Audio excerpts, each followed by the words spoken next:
As you may know, I released an album of jazz standards, and there were tunes that I already kind of knew well, and it was a nice opportunity for me to develop some ideas around interesting intros and outros for a song. And in the process, I came up with some ideas that I really like, and here are just a few. On the tune If I Should Lose You, the tonic chord is in B minor, and I play it as this B minor with an 11th as the E open string.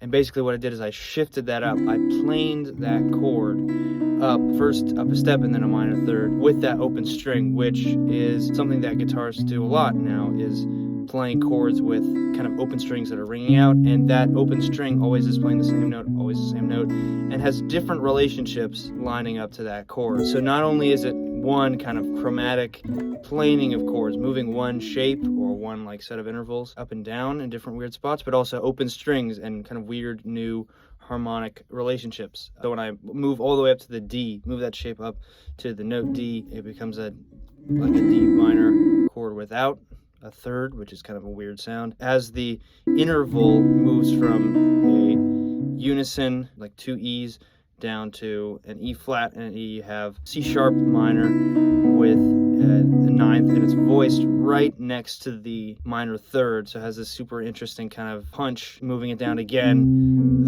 it's kind of a C7 sharp 11 or like a C dominant sound, which leads nicely to the B minor 11.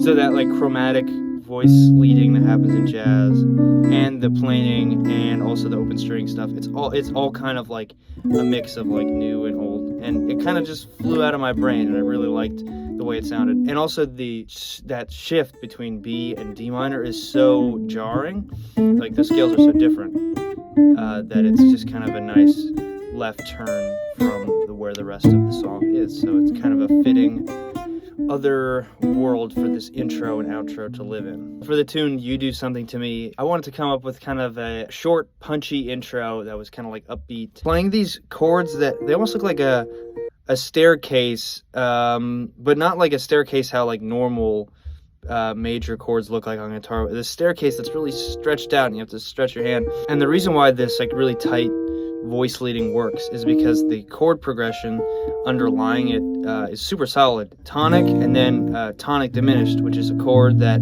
you find a lot in like super old jazz compositions, but like old, Great American Songbook. You've probably heard it before, even if you don't care about this kind of stuff. It's even more sad than the 4 minor, which is actually what I play after that. And then I play this like 5 chord with a flat 9. And you can move that cluster chordy shape through the pentatonic scale and get all these different inversions, different chords that have 6th and 9ths in them, but not 7th. So they're kind of like major 6, major 9 kind of voicings that are really, really beautiful. And I did another inversion of that same progression. That's a hard chord, but it's beautiful, right?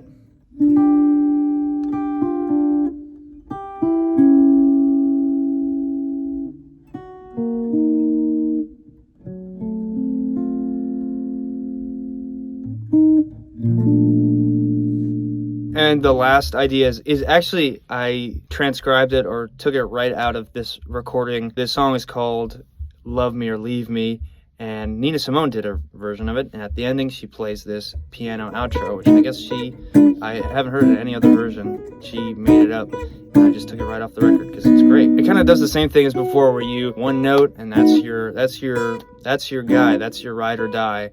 And you just find different interesting chords that fit with it.